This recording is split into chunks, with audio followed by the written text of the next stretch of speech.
RDC contre la Guinée, nous sommes à jour J-1 de cette rencontre. Et bien, à la fin de cette vidéo, je vais pouvoir vous donner les informations des dernières minutes que j'ai pu obtenir. Ben, informations, il y a dernières minutes, Oyonauti, Kozwa, de la part de nos sources qui sont quand même sur place avec le Léopard. Alors, avant de commencer, la grande famille, c'est important de vous abonner, c'est important de laisser des likes et surtout, c'est important de m'écrire en commentaire vos pronostics par rapport à ces matchs.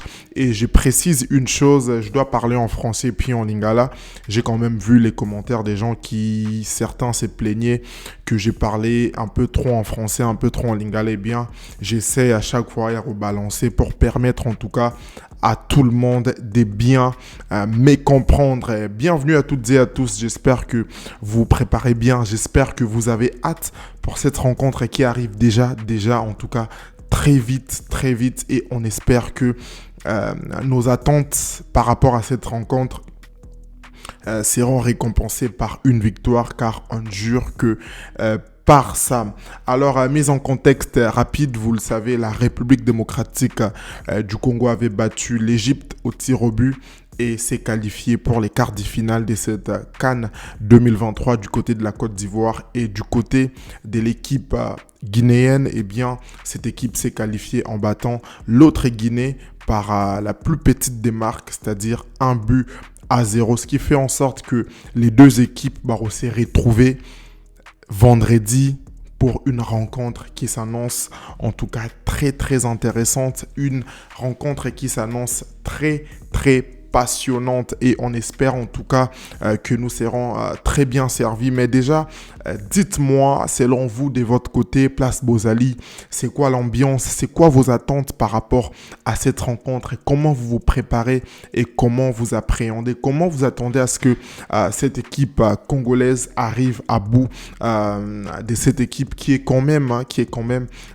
assez soudée, assez solide. Et bien, ça aussi, on va voir ça tout au long de cette vidéo par rapport aux atouts, par rapport aux faiblesses, mais aussi par rapport au système de jeu qui doit être adapté face à cette équipe guinéenne que la République démocratique du Congo connaît quand même assez bien, parce que quand on observe nos 3 dernières rencontres, eh bien RDC Moutouazan a avantage par rapport à un match Oyoto Beta contre Guinée. Ce qui, sur papier en tout cas, on part vainqueur, mais il y a quand même quelque chose de très important à notifier, c'est que les statistiques, un peu comme contre l'Égypte, eh bien la RDC et la Guinée ont presque les mêmes statistiques. Et la seule chose qui changerait, je dirais, c'est que l'équipe guinéenne a gagné un match, pas dans le prolongation, un peu comme la RDC. Eh bien, cette équipe guinéenne a tout simplement marqué 3 buts et encaissé 3 buts. Il y a sa victoire 1-0 lors de ces 2 dernières rencontres, lors de cette CAN, et aussi sa défaite déjà face à l'équipe sénégalaise 2-0, chose que la RDC n'a pas encore connue dans cette CAN, c'est-à-dire être marqué par plus de 2 buts d'écart, mais aussi son match nul face à l'équipe camerounaise. C'est un peu ça la situation par rapport à cette équipe. Donc, Monique, Congo est marqué 3 buts et encaissé 3. Et bien, équipe guinéenne P est marqué 3 buts et encaissé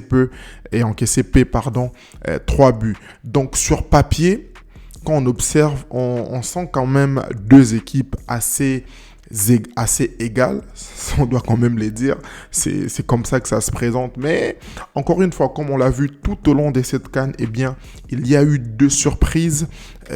D'ailleurs, moi je vois ça sur les réseaux sociaux, Lelo, équipe Moussous Bazar ou Napo, ça va bien à Bango, favorité tout simplement par rapport à cette malédiction de Batumsuba que d'autres personnes sont en train d'appeler. Eh bien, chaque équipe veut venir en tout cas avec une certaine liberté d'esprit pour jouer son jeu, respecter son adversaire. Les respects, c'est quand même un facteur aussi très important au vu de ce qui se passe tout au long de cette CAN. L'équipe guinéenne, que je vous rappelle, qui connaît quand même bien aussi la République démocratique du Congo, eh bien, quels sont les atouts de cette équipe? Je commencerai par dire attaque, Bazan attaque mon corps qui va quand même assez vite, bien que cette équipe guinéenne est assez jeune. Ça aussi, il faut quand même les rappeler que c'est une équipe assez jeune, bien qu'on note aussi la présence, par ailleurs, des joueurs qui sont assez expérimentés, en l'occurrence les capitaines Silla, mais aussi l'ancien sociétaire de l'équipe de Liverpool, Naby Keita, qui est aussi dans cette équipe, mais qui de temps en temps rentre, qui n'est plus titulaire. Là, on comprend aussi que cette équipe guinéenne est une équipe en reconstruction avec des jeunes, un peu comme ce qui s'est fait avec l'équipe sénégalaise, mais aussi avec l'équipe congolaise aujourd'hui.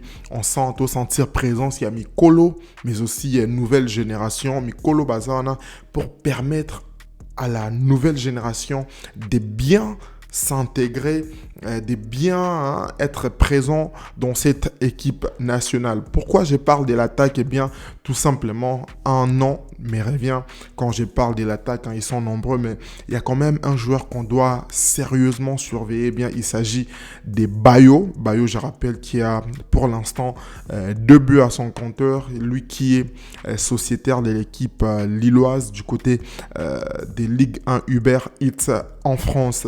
Un joueur à surveiller parce que de temps en temps, ce que cette équipe fait, eh bien, équipe Wana et Betaraming et Mupandi, c'est une équipe qui joue plus des côtés pour chercher de temps en temps les 2-9 ou bien les 2 joueurs des pointes pour essayer de déstabiliser la défense. Eh bien, c'est une équipe aussi qui évolue par 4-4-2, ce qui explique ce que je viens de dire. Et je vais expliquer un peu l'Orna Koloba, c'est-à-dire Betaraming et Mupandi, c'est-à-dire gauche-droite, pour de temps en temps chercher Bayo ou soit Camara. Voilà, ce sont là les 2 joueurs à surveiller du côté de cette équipe guinéenne. Mais encore une fois, j'ai quand même confiance en notre défense composée par les très sérieux Chancel Mbemba qui, avec son expérience, va pouvoir stopper un peu cette attaque guinéenne. Encore une fois, Ezara analyse tout ça là, en tant que supporter, mais je pense que du côté de l'entraîneur, il y a aussi un sérieux travail qui est en train d'être fait par rapport à ça. Pour rappeler, coach Eloro Salate, il fait bien son travail et il va encore une fois nous le prouver. Mais encore une fois, objectif, il y a vidéo à Boueza, on est en train de discuter. Moi, je parle et puis Bino Pen a commentaire, bon, mais qu'un peu couper ça va vie Bino. Et c'est comme ça que le football marche partout dans le monde. Et c'est ça aussi qui fait notre plaisir. Moi, ça me rappelle d'ailleurs au Congo avant de ces genres de rencontres, même à l'école, quand vous avez une petite pause, moi pause à Moukia, prof Abimi, eh bien vous vous asseyez, vous êtes en train de discuter. Moi j'aurais voulu que Cristiano a Salaboué, Messi a Salaboué, j'aurais commencé avec une défense à 2 à 3 et c'est ça la beauté du football. Donc il y a cet aspect de l'attaque, mais aussi il y a cet aspect Onaotiko Lobatanto que je viens d'aborder il y a quelques minutes. Il y a aussi, c'est une équipe composée des joueurs de la nouvelle génération, mais aussi des grandes stars, en l'occurrence Naby Keita qui a eu une carrière très exceptionnelle du côté de l'équipe du Liverpool, mais aussi les joueurs Silla, les capitaines, eh bien, ils peuvent compter sur leurs stars. De la même manière que nous, on compte sur un Cédric Bakambu, on compte sur un Gaël Kakuta, on compte sur Fiston Maele, on compte sur Chancel Mbemba. Eh bien, cette équipe aussi a des stars dans son effectif qui peuvent en tout cas de temps en temps faire du mal à notre défense dans le milieu de terrain. Il y a Diawara, il y a Konaté, mais aussi en défense des joueurs comme Diakabi, Diakité, et j'ai cité tantôt Silla, mais aussi leur gardien Koné. C'est-à-dire c'est une équipe certes jeune, comme je viens de le dire, mais qui a des atouts, qui joue sans complexe, ça aussi il faut les noter, et une équipe qui n'a rien à perdre, tout comme la RDC à ce stade de la compétition, eh bien, Oya Robeta Jenayo, tout en espérant gagner et à jouer les tout pour les tout. Voilà, voilà un peu ce qui est des atouts de cette équipe guinéenne. Et quand on descend maintenant, je peux parler maintenant des faiblesses de cette équipe. C'est une équipe aussi bien que dangereuse, mais qui de temps en temps aussi s'est fait surprendre. Et quand vous allez regarder les matchs face au Sénégal, c'est une équipe qui a été quasiment inexistante, mangée dans le milieu de terrain, ils n'étaient pas en mesure de pouvoir créer des espaces et construire leur jeu pour trouver de temps en temps les deux attaquants, en l'occurrence Camara, mais aussi Bayo. Donc c'est une équipe Moron Sobeke Lukabango Likolo. Si vous essayez vraiment de vous mettre dans leur moitié de terrain et tout, pour permettre Bango de construire jeune à Bango de la manière dont ils veulent. Et ça, en tout cas, c'est une particularité, c'est une faiblesse que l'équipe congolaise peut exploiter dans cette rencontre qui sera en tout cas très ouverte. Hormis ça, je pense, de manière un peu plus technique, Boy Bissanga, dites-moi aussi vous, quand vous regardez cette équipe jouer, quelles sont les faiblesses que nous pouvons exploiter pour venir à bout de cette équipe, tout en tenant compte en tout cas que c'est une équipe qui peut aussi nous surprendre et vice versa. Là maintenant, Tokomi un peu n'a point il y a un système de jeu, mais juste tout simplement avant de continuer, je vous rappelle que c'est important de vous abonner, vérifiez si vous êtes toujours abonné et si c'est le cas, en tout cas, abonnez-vous, activez la cloche des notifications. C'est une manière à vous de me soutenir et de m'encourager à continuer à produire ce genre de contenu, acheter du matériel et aussi dans l'avenir commencer à faire des lives où on discute, où on aborde plusieurs sujets, des conversations. Donc par rapport au système de jeu qui doit être choisi face à cette équipe, déjà je l'avais annoncé avant même de parler de notre système de jeu, eh bien l'équipe guinéenne fonctionne de temps en temps dans un 4-4-2, 4 défenseurs, 4 médiateurs et puis 2 attaquants. Nous de notre côté, on a toujours évolué soit en mode 4-2-3-1 je pense. C'est le système le plus utilisé depuis les débuts de cette CAN. Et à ce stade, est-ce que je pense que ça sera important d'avoir un système de jeu adapté à cette équipe? Je pense oui. Parce qu'encore une fois, chaque adversaire est différent. Et dépendamment en tout cas de la manière dont coach Azomona ne match Kende, je pense qu'il y a quand même un système de jeu qui sera retenu du côté de la RDC pour venir contrer cette équipe. Et de la même manière que RDC et Oluka, système de jeu pour contrer cette équipe guinéenne, pour la faire douter, et bien de leur côté aussi, ils vont opter pour un système de jeu qui viendrait en ces moments-là, en tout cas, nous mettre en difficulté. Et croyez-moi en tout cas, Bondimanga, que match Ndengobetama, tout va se jouer dans les détails. Et peut-être que beaucoup de gens, désolé, ne comprennent pas quand on dit tout va se jouer dans les détails. C'est que aujourd'hui, avec tout ce qu'on a vu depuis les débuts de cette CAN, je ne pense pas qu'il y a une analyse assez précise, assez nette, qui viendrait expliquer de manière concrète, logique, comment la rencontre doit se jouer. Et même dans le football, à moins que je me trompe, vous pouvez me dire ça dans le commentaire, c'est que dans la plupart des temps, c'est des projections, c'est la manière dont on étudie son adversaire.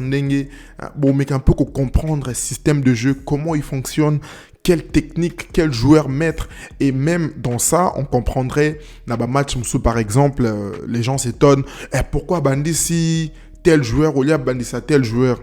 Et là aussi, il y a des histoires qui sont racontées, par exemple, que tel joueur a bien mieux parce que Betara Club Moko, ça serait plus facile pour lui de lui contrer.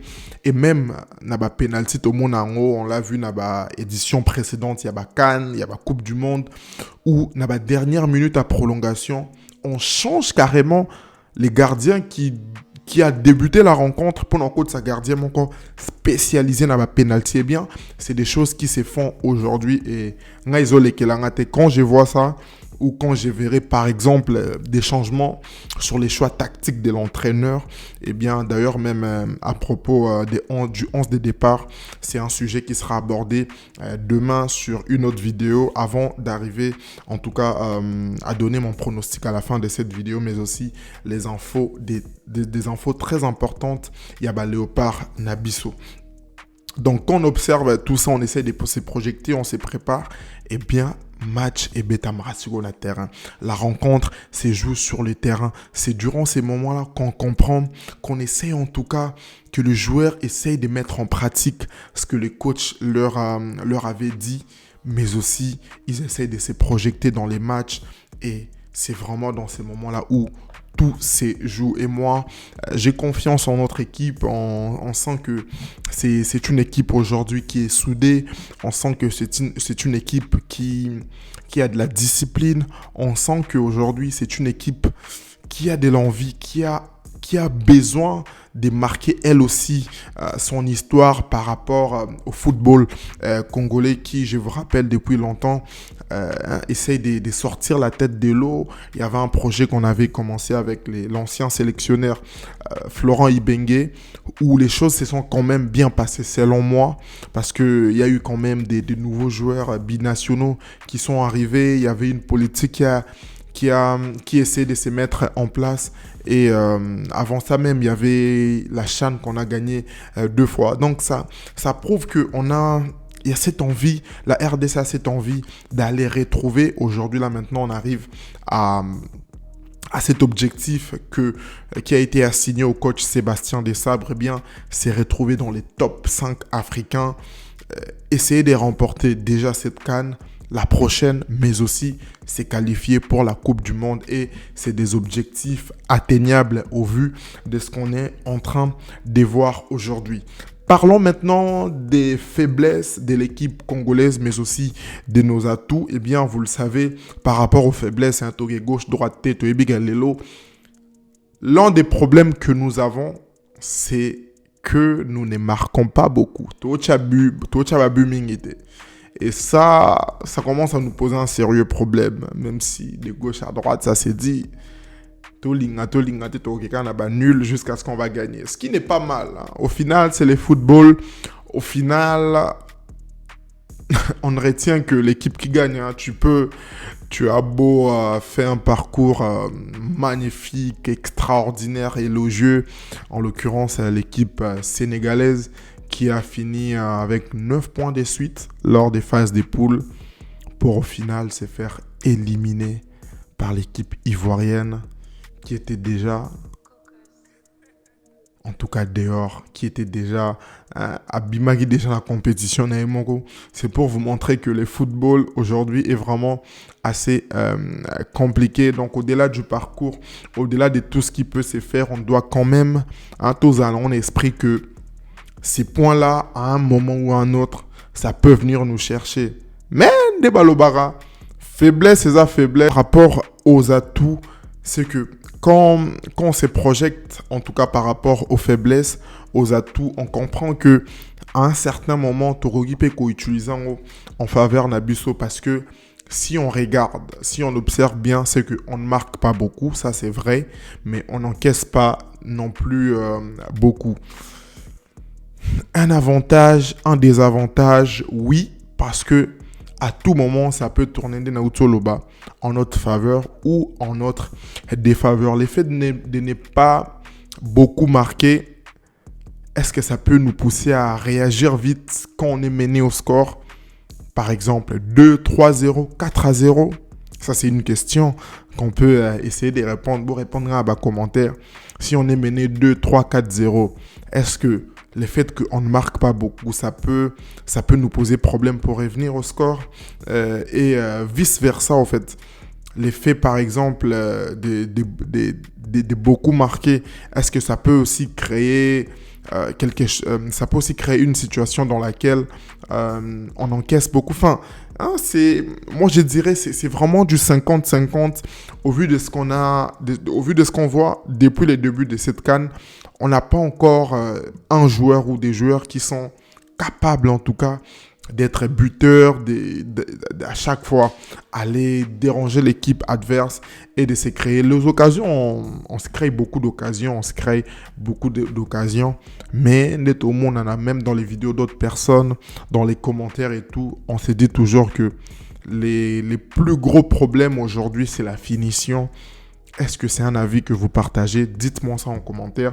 Oui, c'est un commentaire. Ce qui est problème, il y a Léopard, Lelo, c'est plus la finition. J'ai hâte de vous lire et j'essaierai en tout cas de vous répondre du mieux que je peux. Les informations des dernières minutes par rapport à Anne Léopard, là quand on part voir sur les sites officiel de la FECOFA. Là, on voit les photos. Hein, non, je vous mets les photos tout de suite de la séance du jour. Il y a 1 heure, découvrez les coulisses de notre séance d'entraînement du jour. Le Léopard se donne à fond en préparation pour les matchs.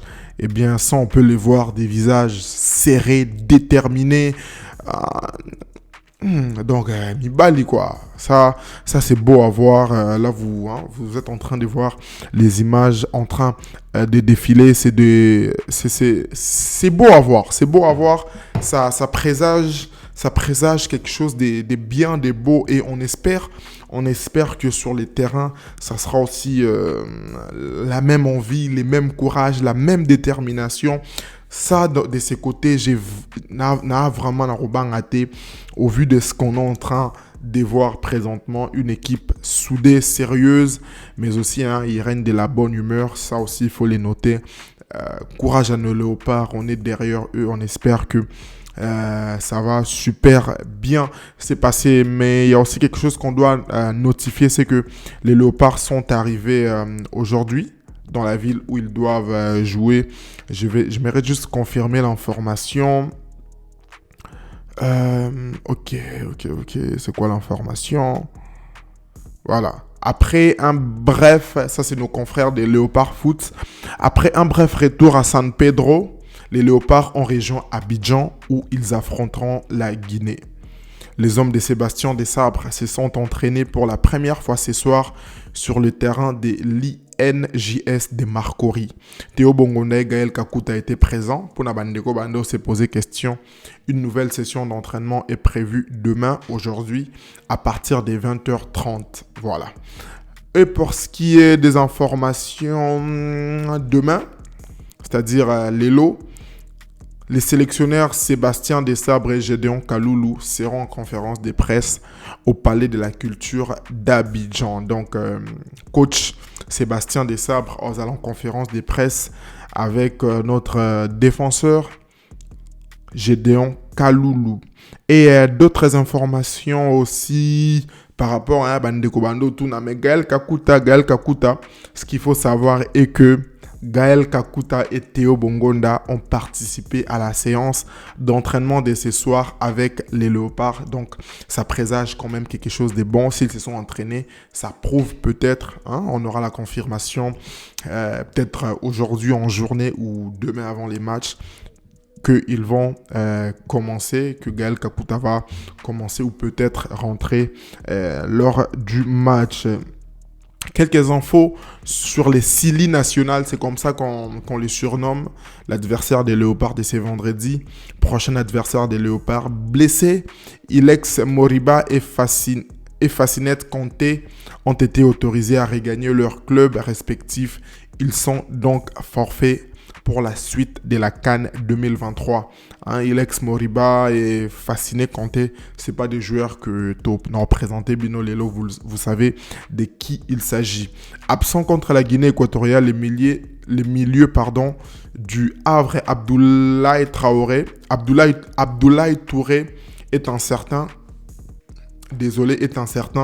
contre la République démocratique du Congo Info, relayé et confirmé par nos confrères des Léopards Foot sur Instagram. Voilà un peu. Et côté Mercato, je rappelle rapidement, il y a Jackson Muleka qui intéresse Clermont Foot. D'après les informations de l'équipe, Clermont Foot négocie actuellement avec Beşiktaş pour se faire prêter Jackson Muleka jusqu'à la fin de la saison. Cependant, la même source renseigne que le dossier paraît difficile car il faudra convaincre toutes les parties. Galatasaray refuse une offre pour Bakambu. Intéressé par Cédric Bakambu, le Real Betis aurait formulé une première offre de 3,5 millions d'euros. Cependant, cette dernière aurait été rejetée par Galatasaray qui en demanderait 5 millions plus des bonus. Selon la presse turque, les dossiers seraient pour le moment au point mort malgré l'insistance de l'entraîneur du club espagnol qui aimerait signer l'attaquant congolais. Selon vous, doit-il retourner en Liga cet hiver? Selon Binoesque, Cédric Bakambu, il faut Azonga du côté il y a Liga en Espagne. Dites-moi ça en commentaire et surtout on s'abonne. Et la dernière information de la soirée, c'est officiel pour l'international congolais André Boukia qui signe en Tunisie. Rejoint l'Espérance sportive de Tunis jusqu'en 2026. Pour rappel, l'ailier congolais était de retour l'été dernier à Arouca après un bref passage en Arabie Saoudite. Voilà un peu les informations des dernières minutes de cette, du côté de nos léopards.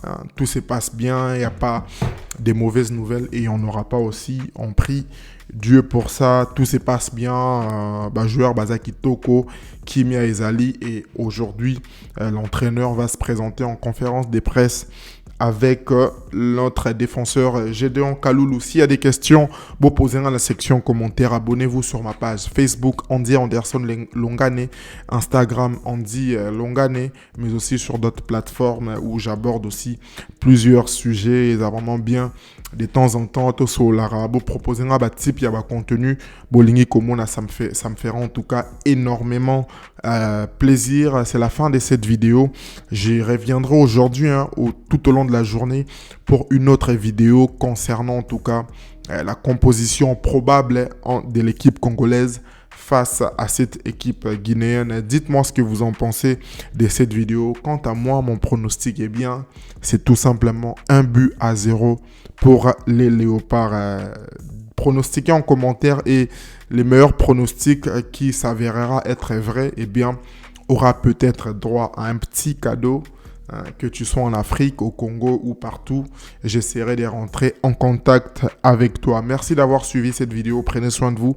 On se retrouve demain pour une autre production. Quant à moi, je vous dis à la prochaine et ciao.